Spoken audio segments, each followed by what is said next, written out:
जय गुरु जी, शुक्राना गुरु जी, अनंतम अनंतम शुक्राना मेरे गुरु पाओ। संगत जी, मैं अपना शुक्राना सत्संग आप सब संगत के साथ शेयर करना चाहती हूँ। मैं अपना सत्संग शुरू करने से पहले गुरु जी का महामंत्र जाप करूँगी। ओम नमः शिवाय, शिव जी सदा सहाय। ओम नमः शिवाय, गुरु जी सदा सहाय। ओम नमः शिवाय, शिव जी सदा सहाय। ओम नमः शिवाय, गुरु जी सदा सहाय। ओम नमः शिवाय, शिव जी सदा सहाय। ओम नमः शिवाय, गुरु जी सदा सहाय। ओम नमः शिवाय, शिव जी सदा सहाय। ओम नमः शिवाय, गुरु जी सदा सहाय। ओम नमः शिवाय, शिव जी सदा सहाय। ओम नमः शिवाय, गुरु जी सदा सहाय।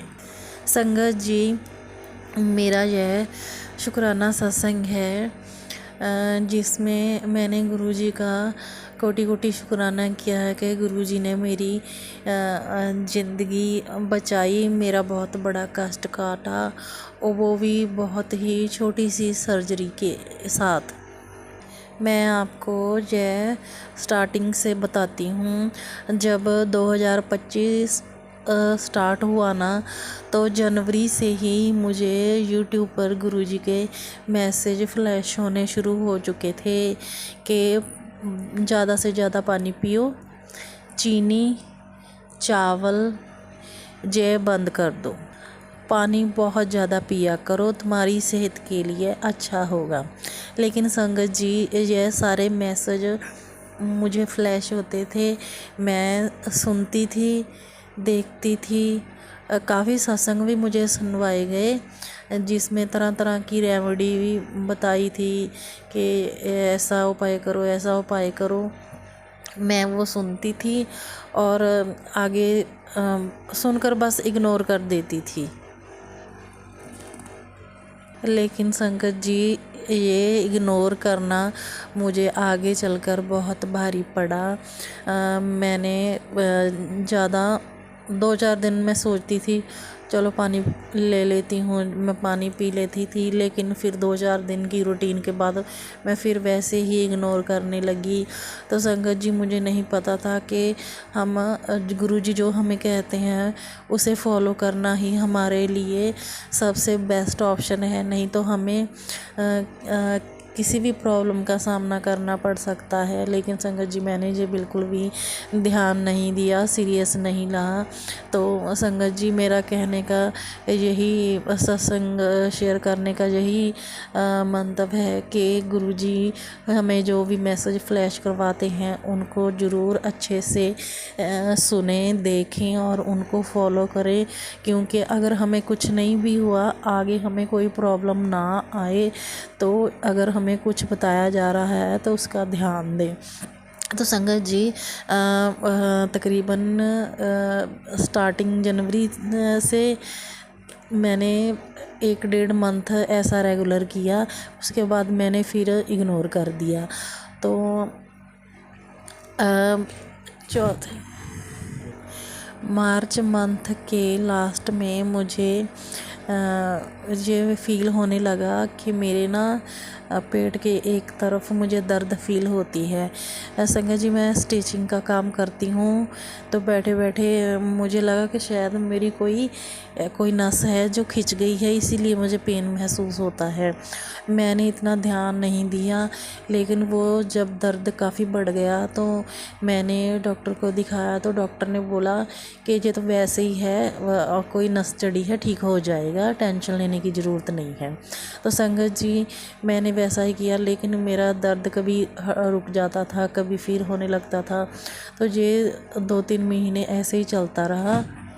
संगत जी, उसके बाद जब मैंने अपनी मम्मा को ये बताया कि मम्मा मैं मायके गई थी, तो मैंने बोला मम्मा मुझे जहाँ दर्द होता है, तो मेरी मम्मा बोले कि तुम ना इसे इग्नोर मत करो, भी तुम देख लो, अगर स्कैन कराना चाहती हो तो। संगत जी, मैंने ना मम्मा के कहने पर स्कैन कराई। तो वो जो मेरे नस चढ़ी का मुझे लग रहा था, तो वो तो मुझे कोई प्रॉब्लम नहीं आई उसकी। लेकिन संगत जी, मुझे गॉल ब्लैडर में स्टोन था, स्कैन के बाद ये पता चला। और डॉक्टर को दिखाने के बाद स्कैन, तो वो बोले कि आपके लीवर को भी इन्फेक्शन है और गुर्दे को भी, किडनी को भी इन्फेक्शन हुई है।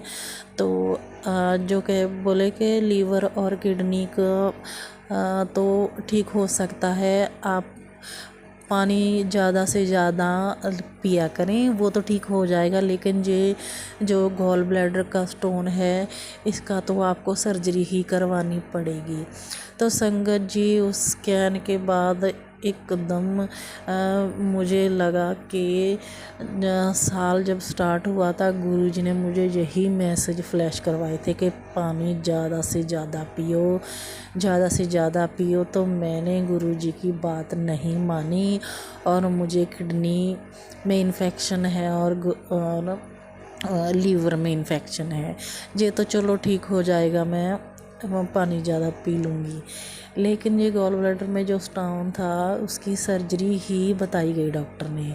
तो संगत जी, मैंने इतनी जल्दी नहीं की। मैंने सोचा पहले मैं मेडिसन से ट्रीटमेंट लूँगी, शायद ठीक हो जाए। तो संगत जी, मैंने 1.5-2 महीना होम्योपैथिक की मेडिसिन ली और उसके बाद फिर स्कैन करवाई। तो संगत जी, उसके बाद मेरे जो स्टोन था गॉल ब्लैडर में, वो उससे भी ज़्यादा बढ़ गया। तो मुझे और भी दिक्कत हो गई। तो संगत जी, मैं गुरुजी से यही अरदास कर रही थी कि गुरुजी, मुझे ऑपरेशन से बहुत डर लगता है। मैंने कभी ना संगत जी ड्रिप तक भी नहीं लगवाई। इंजेक्शन भी अगर एमरजेंसी हो ना बहुत ज़्यादा कि अब इससे काम नहीं चलेगा मेडिसिन से, तो इंजेक्शन लगवाना पड़ेगा, तो इंजेक्शन भी तब ही लगवाती थी मैं। वैसे मैंने कभी मेरी एज 42 हो गई है, लेकिन मैंने कभी ड्रिप तक नहीं लगवाई थी। तो संगत जी, मुझे ना इतनी टेंशन हुई कि अब क्या होगा अगर मुझे सर्जरी करवानी पड़ी तो संगत जी, मुझे ना मेडिसिन से कोई ख़ास फ़र्क नहीं पड़ा होम्योपैथिक की, तो मुझे सर्जरी ही करवानी पड़ी। संगत जी, मैंने सर्जरी करवा ली। मेरा ऑपरेशन बहुत अच्छे से हुआ, सब कुछ ठीक ठाक, मैं बिल्कुल सही हो गई संगत जी। लेकिन अभी मैं रेस्ट पर हूँ, तो इसीलिए मैं सत्संग शेयर करने में थोड़ा लेट हो गई। तो संगत जी, मेरा ये सत्संग शेयर करने का यही मेन मोटिव था, क्योंकि मैं ना ऑपरेशन से बहुत डरती थी। मैंने कभी भी इतना बड़ा सोचा नहीं था मेरे साथ ऐसा होगा। मैं गुरुजी से अरदास करती है, गुरुजी मुझे ना ऑपरेशन ना करवाना पड़े। मैंने कभी ऐसा भी, मुझे डर लगता है इन सब चीज़ों से। मेरा दिल बहुत थोड़ा है, अगर मैं हॉस्पिटल भी जाती हूँ तो मुझे घबराहट होने लग जाती है, तो मैं खुद अपना ऑपरेशन कैसे करवा सकती हूँ। तो मैंने तो बहुत मिन्नतें की गुरुजी के, मुझे ऑपरेशन नहीं करवाना। पर संगत जी, मुझे नहीं पता है कि गुरुजी ने मेरी ये सर्जरी कैसे करवा दी, कि मुझे पता ही नहीं चला। मैं बिल्कुल ठीक हूँ, लेकिन मेरा ये डर भी निकल गया, क्योंकि मैंने कभी मेरे ड्रिप भी लगी और मेरी सर्जरी भी हुई, मैं बिल्कुल ठीक हूँ। लेकिन ये जो छोटे मोटे कष्ट होते हैं ना संगत जी, गुरुजी शायद हमें ये दिखा कर ना हमें और स्ट्रॉन्ग बनाता है। मैंने पहले तो सत्संग अटेंड किया था गुरुजी के बर्थडे का, और अरदास भी की थी कि गुरुजी, मुझे ऑपरेशन नहीं करवाना, मैं ऐसे ही ठीक हो जाऊँ मेडिसिन से। लेकिन मुझे नहीं फ़र्क पड़ा, तो मुझे ऑपरेशन करवाना ही पड़ा। तो संगत जी, शायद गुरु जी की यही रज़ा थी कि उन्होंने मेरे साथ होकर मेरी सर्जरी करवाई, और वो भी बिल्कुल ठीक ठाक हो गई और मैं अब ठीक हूँ। तो कई बार ना हमें ये छोटे मोटे कष्ट होते हैं, लेकिन अगर मैं ध्यान ना देती, मेडिसिन पर ही रहती भी, मुझे ऑपरेट नहीं करवाना, तो शायद मुझे कुछ भी हो सकता था। लेकिन मेरी सर्जरी हुई और मैं बिल्कुल ठीक हूँ। तो संगत जी, मुझे मेरा ये कष्ट काटने के लिए मैं गुरुजी का कोटि कोटि शुक्राना करती हूँ, और ये मेरा बहुत शुक्राना है गुरुजी को कि गुरुजी आपने मुझे लाइफ ब्लेस की है, मुझे बिल्कुल ठीक कर दिया। तो इस सब के लिए मुझे सेहत ब्लेस करने के लिए आपका अनंतम अनंतम शुक्राना, कोटि कोटि शुक्राना मेरे गुरुपा। ऐसे ही अपना आशीर्वाद मेरे सर पर रखना और मेरी रक्षा करना और सारी संगत की भी रक्षा करना, सारी संगत का भी भला करना। जैसे आपने मेरा कष्ट काटा है, सारी दुनिया का कष्ट काटना है मेरे गुरुपा। जय गुरु जी, शुक्राना गुरु जी।